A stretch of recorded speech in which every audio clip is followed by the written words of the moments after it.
வணக்கம். முன் செய்திகளுக்கான ஸ்ரீதேவி. இன்றைய முதன்மை செய்திகள்.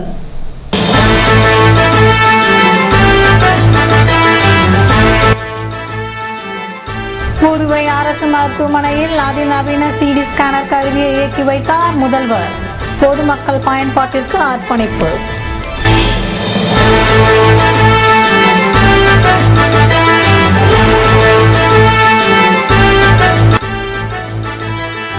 போலி சான்றிதழ் பெற்று பிற மாநிலத்தவர் புதுவையில் வேலை பெற்ற கொடுமை. திமுக அமைப்பாளர் சுப்பிரமணியன் குற்றச்சாட்டு.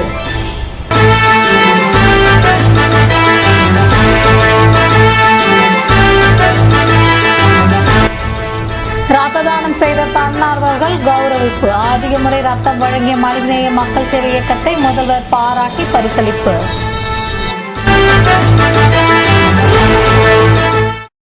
இனி விரிவான செய்திகள். புதுவை அரசு மருத்துவமனையில் நவீன சிடி ஸ்கேன் கருவியை முதல்வர் ரங்கசாமி இயக்கி வைத்து பொதுமக்களுக்கு அர்ப்பணித்தார். 29/10/2014 புதன்கிழமை அன்று முதலமைச்சர் ரங்கசாமி இந்திரா காந்தி அரசு பொது மருத்துவமனை மற்றும் பட்ட மேற்படிப்பு மையத்தில் நிறுவப்பட்டுள்ள புதிய அதிநவீன 128 ஸ்லைஸ் சிடி ஸ்கேனர் கருவினை துவக்கி வைத்தார்.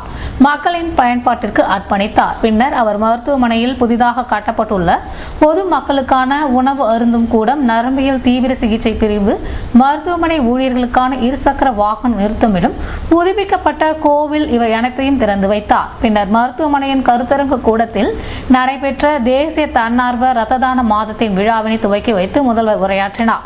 நிகழ்ச்சியினை சட்டமன்ற உறுப்பினர் லட்சுமி நாராயணன் தலைமையேற்றார். சுகாதார செயலர் டாக்டர் கந்தவேலு, நலவழித்துறை இயக்குநர் டாக்டர் ராமன், எய்ட்ஸ் கட்டுப்பாட்டு சங்கத்தின் திட்ட இயக்குநர் டாக்டர் குருமூர்த்தி வாழ்த்துரை வழங்கினர். இந்நிகழ்ச்சியில் தன்னார்வ ரத்த தான தொண்டு நிறுவனங்களையும் ரத்த தான தன்னார்வலர்களையும் முதல்வர் கையால் நினைவு பரிசு வழங்கி கௌரவிக்கப்பட்டனர்.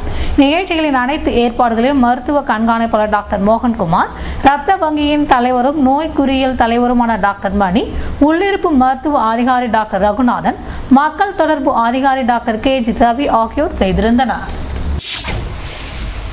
போலி சான்றிதழ் கொடுத்து கல்வி மற்றும் வேலை வாய்ப்பில் பயன்பெற்றவர்கள் குறித்து ஓய்வு பெற்ற நீதிபதியை கொண்டு விசாரணை நடத்த வேண்டும் என திமுக மாநில அமைப்பாளர் சுப்பிரமணியன் வலியுறுத்தியுள்ளார். புதுவையில் செய்தியாளர்களை சந்தித்த அவர், தமிழகத்தை சேர்ந்த ஒருவர் அரசு பொறியியல் கல்லூரி பணியில் மாற்று தகவல்களை கொடுத்து பணியாற்றி வருவதாகவும், இதேபோன்று பல்வேறு மாணவர்கள் மற்றும் இளைஞர்கள் போலி குடியிருப்பு, ஜாதி சான்றிதழ் பெற்று புதுவையை சேர்ந்தவர்களின் உரிமையை பறித்துள்ளதற்கு அரசியல் பிரமுகர்கள் உடந்தையாக இருந்துள்ளதாக குற்றம் சாட்டினார். மாநில அரசின் கட்டுப்பாட்டில் உள்ள CID போலீசார் விசாரணை நடத்தினால் உண்மைகள் மூடி மறைக்கப்படும் என்பதால் ஓய்வு பெற்ற நீதிபதி தலைமையில் விசாரணை நடத்தப்பட வேண்டும் என்ற சுப்பிரமணியன், இதில் அரசு நடவடிக்கை எடுக்காவிட்டால் நீதிமன்றத்தை அணுக வேண்டிய நிலை ஏற்படும் என எச்சரித்தார். அந்த 2 பேருக்கு ஏன் பதிவு செய்யப்படவில்லை என்பது ஒரு கேள்விக்குறி. மேலும் இதற்கான ஆதாரங்கள் கொடுக்கிறோன்னு வரும்பொழுது இது இந்த முறைகேட்டினை விசாரிப்பதற்காக புதுச்சேரி மாநிலத்தைச் சேர்ந்த காவல்துறை CID அவர்களிடம் அரசின் கட்டுப்பாட்டுக்குள் இருக்கின்ற காவல்துறையை அவர்கள் விசாரிப்பதற்காக ஒப்படைத்திருக்கின்றார்கள். அதற்கு சில அதிகாரிகளும் ஒரு குழு அமைத்திருக்கின்றார்கள். இந்த போலி சான்றிதழை கொடுத்தவரே அந்த அதிகாரிகளில் ஒருவர். எப்படி அந்த முறைகேடு நிச்சயமாக நியாயமான முறையில் கிடைக்கும் என்பதை இந்த நேரத்தில் நான் மக்களின் கவனத்திற்கும் உங்கள் மூலமாக தெரிவித்துக் கொள்ள கடமைப்பட்டிருக்கின்றேன். கல்வியிலும் இளைஞர்கள், புதுச்சேரி மாநில இளைஞர்கள் வேலை வாய்ப்பிலும் இந்த அரசு 2006 முதலே போலி சான்றிதழை தயாரித்து மிகப்பெரிய அளவிலே மோசடி நடைபெற்று புதுச்சேரி மண்ணின் மைந்தர்களுக்கு மிகப்பெரிய துரோகம் இழைத்திருக்கின்றது. அதற்காக நாங்கள் ஒரு ஓய்வு பெற்ற நீதிபதி மூலமாக ஒரு விசாரணை அமைக்கப்பட வேண்டும் என்றும், அப்படி அவர்கள் அமைக்க தவறினால் திராவிட முன்னேற்றக் கழகம் நிச்சயமாக உச்சநீதிமன்றத்தை நாடும் என்றும் இந்த நேரத்தில் நான் எச்சரிக்கின்றேன். புதுவையில் ரத்த தானம் மேற்கொண்ட தன்னார்வ குழுவினருக்கு முதல்வர் ரங்கசாமி பாராட்டி கௌரவித்தார். இரத்த தானம் கொடுப்பவர்களை கௌரவிக்கும் பொருட்டும் இரத்த தானத்தை ஊக்குவிக்கும் பொருட்டும் ஒவ்வொரு ஆண்டும் அக்டோபர் மாதம் தேசிய இரத்த தான மாதமாக கடைபிடிக்கப்படுகிறது. இந்த இரத்த தான மாத விழா புதுவை இந்திரா காந்தி அரசு பொது மருத்துவமனை மற்றும் பட்ட மேற்படிப்பு மையத்தில் நடந்தது. விழாவிற்கு சட்டமன்ற உறுப்பினர் லட்சுமி நாராயணன் தலைமை தாங்கினார். முதலமைச்சர் ரங்கசாமி விழாவை துவக்கி வைத்து கடந்த ஓராண்டில் சிறந்த முறையில் இரத்த தான முகாம்கள் நடத்திய அமைப்புகளுக்கும் 4 அல்லது 3 முறை இரத்த தானம் செய்த தன்னார்வலர்களுக்கும் நினைவு பரிசுகளும் சான்றிதழ்களும் வழங்கி சிறப்புரையாற்றினர். புதுவை அரசின் நலவழித்துறை செயலர் டாக்டர் காந்தவேலு, சுகாதார மற்றும் குடும்ப நலத்துறை இயக்குநர் டாக்டர் ராமன், புதுச்சேரி எய்ட்ஸ் கட்டுப்பாட்டு சங்க திட்ட இயக்குநர் டாக்டர் குருமூர்த்தி ஆகியோர் வாழ்த்துரை வழங்கினர். முன்னதாக இந்திரா காந்தி அரசு பொது மருத்துவமனை மற்றும் பட்ட மேற்படிப்பு மையத்தின் மருத்துவ கண்காணிப்பாளர் டாக்டர் மோகன்குமார் வரவேற்புரை நிகழ்த்தினார். அக்டோபர் 2013 செப்டம்பர் 2014 வரையிலான ஓராண்டில் தன்னார்வ இரத்த தான முகாம்கள் நடத்தி மிக அதிக அளவில் இரத்த தானம் செய்த மனிதநேய மக்கள் இயக்கத்தின் நிறுவனரும் அரசு கொறடாவுமான நேரு அவர்களுக்கு சிறப்பு பரிசு அளித்து பாராட்டப்பட்டது. முடிவில் இந்திரா காந்தி அரசு பொது மருத்துவமனை மற்றும் பட்ட மேற்படிப்பு மையத்தின் நோய் கூறியல் துறை மற்றும் இரத்த வங்கியின் தலைவர் டாக்டர் மணி நன்றி கூறி விழா முடிந்தது. புதுவை மானவெளி மற்றும் முதலியார்பேட்டை தொகுதியில் நலத்திட்ட உதவிகளை சட்டமன்ற உறுப்பினர்கள் வழங்கினர். ஆரியாங்குப்பம் கடலூர் சாலை சாமிக்கண்ணு தனம்மாள் திருமண மண்டபத்தில் கருவுற்ற தாய்மார்கள், குழந்தை என்ற பாலூட்டும் தாய்மார்கள், விதவை பெண்களின் மகளுக்கான திருமண உதவி மற்றும் ஏழை பெண்கள் திருமண உதவி தொகை என பல்வேறு நலத்திட்ட உதவிகளை மானவெளி சட்டமன்ற உறுப்பினர் புருஷோத்தமன் 24,15,200 தொகையை பல பயனாளிகளுக்கு வழங்கினார். இவ்விழாவில் மகளிர் மற்றும் பெண்கள் மேம்பாட்டுத்துறை துணை இயக்குநர் கோவிந்தம்மாள் மற்றும் உதவியாளர்கள், அங்கன்வாடி ஊழியர்கள் கலந்து கொண்டனர். விழாவில் கட்சி நிர்வாகிகள் மூர்த்தி, பாண்டுரங்கன், இளங்கோவின், செங்கேனி, பெருமாள், காத்தவராயன், ரமேஷ், கண்ணன், குணசேகரன், சுந்தர் மற்றும் பலர் கலந்து கொண்டனர். இதேபோல் புதுச்சேரி மகளிர் மற்றும் குழந்தைகள் மேம்பாட்டுத்துறையின் மூலம் முதலியார்பேட்டை தொகுதியை சேர்ந்த 300 பயனாளிகளுக்கு வறுமை கோட்டிற்கு கீழ் வாழும் ஏழை மகள் திருமண உதவித்தொகை, விதவை மகள் திருமண உதவித்தொகை, குலவிளக்கு உதவித்தொகை மற்றும் அரவணைப்பு உதவித்தொகை மொத்தம் 30 லட்சத்திற்கு உண்டான நலத்திட்ட உதவித்தொகையை தொகுதி சட்டமன்ற உறுப்பினர் பாஸ்கர் சட்டமன்ற உறுப்பினர் அலுவலகத்தில் வழங்கினார். இந்நிகழ்ச்சியில் இணை இயக்குநர் கோவிந்தம்மாள், துறை அதிகாரிகள் மற்றும் பலர் கலந்து கொண்டனர். உலக ஆத்மாக்கள் தினம் வருகிற ஞாயிற்றுக்கிழமை கடைபிடிக்கப்படுவதை முன்னிட்டு புதுவையில் உள்ள கல்லறைகளில் சிறப்பு வழிபாடுகள் நடத்தப்பட உள்ளன. உலகம் முழுவதும் நவம்பர் 2ஆம் தேதி கடைபிடிக்கப்படுகின்ற ஆல் சோல்ஸ் டே எனப்படும் ஆத்மாக்கள் தினம் தமிழகம் மற்றும் புதுவையில் கல்லறை திருவிழா என்றழைக்கப்படுகிறது. அன்றைய தினத்தில் உயிரிழந்த முன்னோர்கள் மற்றும் உறவினர்கள் நினைவாக நடைபெறும் சிறப்பு பூசைக்கு பின்னர் கல்லறைகள் மலர்களால் அலங்கரிக்கப்பட்டு அவர்களின் ஆத்மா சாந்தி அடைய பிரார்த்தனை நடைபெறுவது உண்டு. இந்த கல்லறை திருவிழா வருகிற ஞாயிற்றுக்கிழமையன்று நடைபெற இருப்பதால் உப்பளம், முத்தியால்பேட்டை, ரெட்டியார்பாளையம், ஆரியாங்குப்பம், வில்லியனூர் போன்ற பகுதிகளில் உள்ள கல்லறை தோட்டங்களில் கல்லறைகளை சீரமைத்து புதுப்பிக்கும் பணியில் கிறிஸ்தவர்கள் ஈடுபட்டுள்ளனர். இதன் தொடர்ச்சியாக கல்லறைகளில் நடைபெறும் சிறப்பு வழிபாடுகளில் கிறிஸ்தவர்கள் தங்கள் குடும்பத்தினருடன் பங்கேற்க உள்ளனர்.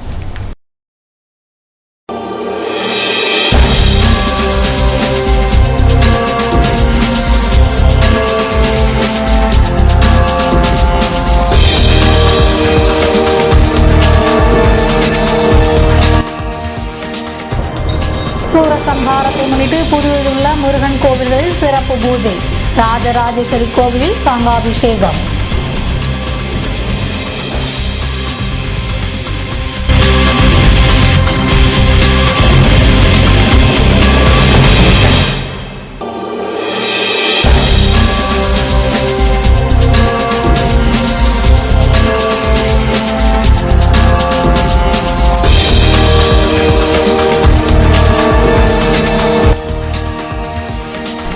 குறைந்த காற்றழுத்த தாழ்வால் மழைக்கு வாய்ப்பு. ஏற்கனவே பெய்த மழையினால் நகர பகுதி வீதிகளில் வீசும் துர்நாற்றத்தால் மக்கள் அவதி.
செய்திகள் தொடர்கின்றன. லாஸ்பேட்டை தொகுதியில் கழிவுநீர் வாய்க்கால் அமைக்கும் பணியினை சட்டமன்ற உறுப்பினர் பாராளுமன்ற செயலர் வைத்தியநாதன் தொடங்கி வைத்தார்.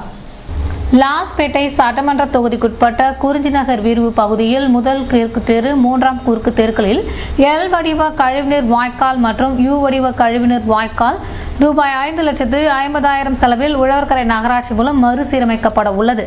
இதற்கான பூமி பூஜை இன்று நடைபெற்றது. இதில் தொகுதியின் சட்டமன்ற உறுப்பினரும் முதல்வரின் பாராளுமன்ற செயலாளருமான வைத்தியநாதன் அவர்கள் கலந்து கொண்டு பூமி பூஜையை தொடங்கி வைத்தார். இந்நிகழ்ச்சியில் உழவர்கரை நகராட்சியின் முதன்மை பொறியாளர் குணசேகரன், உதவி பொறியாளர் கலியவர்தன், இளநிலை பொறியாளர் ஆனந்தன், ஊர் முக்கிய பிரமுகர்கள் மற்றும் குடியிருப்போர் நல சங்கத்தினர் கலந்து கொண்டனர். பாரதிய ஜனதா கட்சியை கண்டித்து புதுவையில் நாம் தமிழர் கட்சியினர் கண்டன ஆர்ப்பாட்டத்தில் ஈடுபட்டனர். கருப்பு பண விவகாரத்தில் பட்டியலை வெளியிட அஞ்சும் பாரதிய ஜனதா கட்சி மற்றும் தமிழர்களை இழிவுபடுத்தி வரும் சுப்பிரமணிய சாமியை கண்டித்தும் புதுவையில் நாம் தமிழர் கட்சியினர் சுதேசி மில் அருகில் ஆர்ப்பாட்டம் நடத்தினர். இதில் நாம் தமிழர் கட்சியின் நிர்வாகிகள் மற்றும் தொண்டர்கள் பங்கேற்று மத்திய அரசுக்கு எதிராக கோஷங்கள் எழுப்பினர்.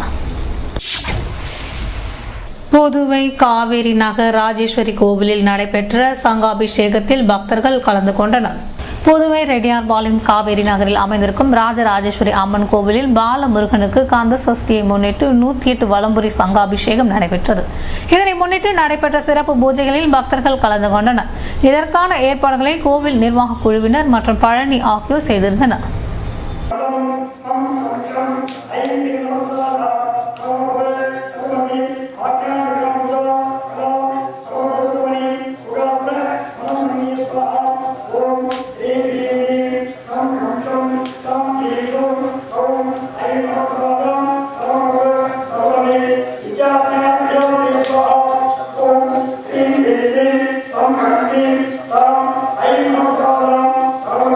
இதேபோல் புதுவை ரயில் நிலையம் அருகில் அமைந்துள்ள கௌசிக பாலசுப்பிரமணியர் கோவிலில் சூரசம்ஹாரத்தை முன்னிட்டு திருத்தேர் உற்சவம் மற்றும் பூஜைகள் நடைபெற்றன. இதில் புதுவையின் பல்வேறு பகுதிகளில் இருந்து பக்தர்கள் கலந்து கொண்டனர். இதேபோன்று புதுவை முருங்கப்பாக்கத்தில் திருச்செந்தூர் சுப்பிரமணியன் சுவாமி அன்னதான அறக்கட்டளை சார்பில் கந்தசஷ்டி விழாவினை முன்னிட்டு அன்னதானம் வழங்கப்பட்டது. அரபிக்கடலில் உருவாகியுள்ள குறைந்த காற்றழுத்தம் காரணமாக புதுவையில் மழை நீடிக்கும் என வானிலை மையம் தெரிவித்துள்ளது. குறைந்த காற்றழுத்தம் காரணமாக கடந்த 6 தினங்களாக தமிழகம் மற்றும் புதுவையில் மழை பெய்து வருகிறது. ஆண்டுதோறும் துவங்கும் வடகிழக்கு பருவமழை அக்டோபர் மாத இறுதியில் துவங்கும் என வானிலை மையம் தெரிவித்திருந்த நிலையில் தற்போது உருவான குறைந்த காற்றழுத்த தாழ்வினால் மழை பெய்ய துவங்கியிருக்கிறது. இதனால் புதுவையின் தாழ்வான பகுதிகளில் மழைநீர் தேங்கி நிற்கிறது. குறிப்பாக ரெயின்போ நகர், வெங்கடா நகர் உள்ளிட்ட பல இடங்களில் மழைநீர் வெளியேற வழியில்லாமல் அப்பகுதி சேரும் சகதியுமாக காட்சி அளிக்கிறது.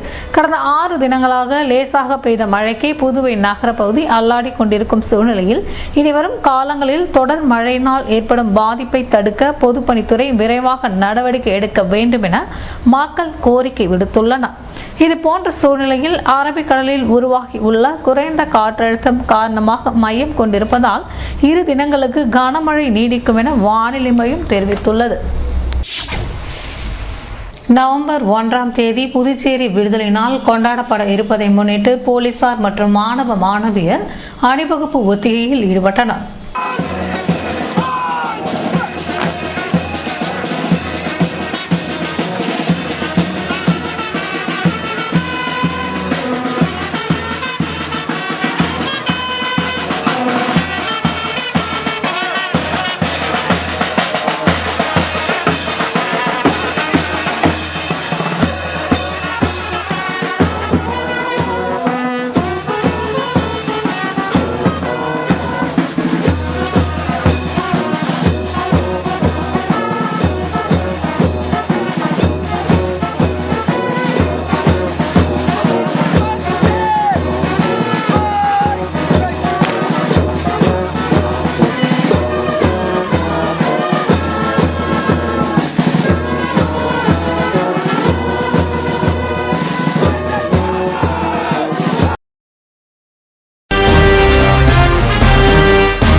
இன்றைய தங்கம் வெள்ளி விலை விபரம் வழங்குவோர் ஏவிஆர் ஸ்வர்ண மஹாலின் நவீன மங்கையின் நவநாகரிக நகைகள்.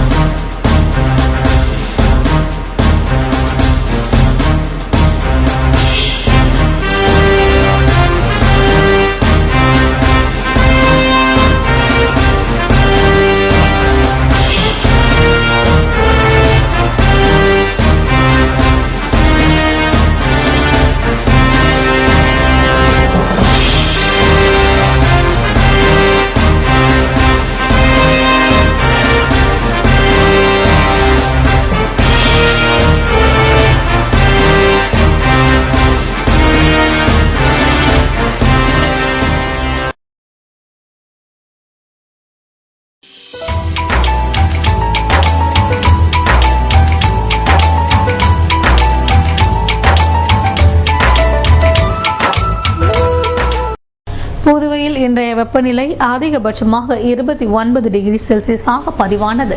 நாளைய வானிலை 30 டிகிரி செல்சியஸாக காணப்படுவதுடன் மழை பெய்யும் என வானிலை மையம் தெரிவித்துள்ளது. புதுவை கடற்கரையிலிருந்து சுமார் 50 கிலோமீட்டர் தூரம் வரை இன்று 3 அடியாக காணப்பட்ட கடல் உயரம் நாளை 2 அடியாக காணப்படும் என்றும், தென்மேற்கு திசையிலிருந்து 21 கிலோமீட்டர் வேகத்தில் காற்று வீசும் என்று சென்னை வானிலை மையம் தெரிவித்துள்ளது.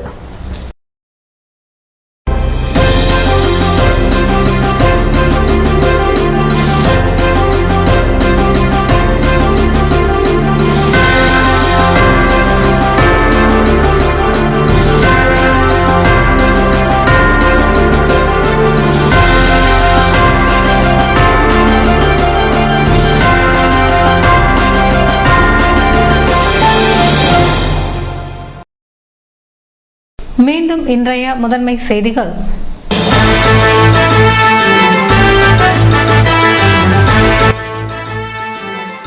புதுவை அரசு மருத்துவமனையில் அதிநவீன சிடி ஸ்கேனர் கருவியை இயக்கி வைத்தார் முதல்வர். பொதுமக்கள் பயன்பாட்டிற்கு அர்ப்பணிப்பு.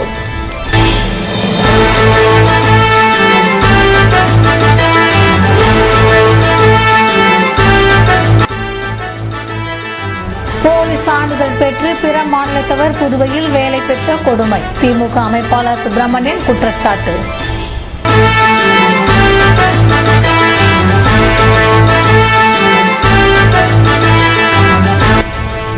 ரத்த தானம் செய்த தன்னார்வர்கள் கௌரவிப்பு. அதிக முறை ரத்தம் வழங்கிய மனிதநேய மக்கள் சேவை இயக்கத்தை முதல்வர் பாராட்டி பரிசளிப்பு.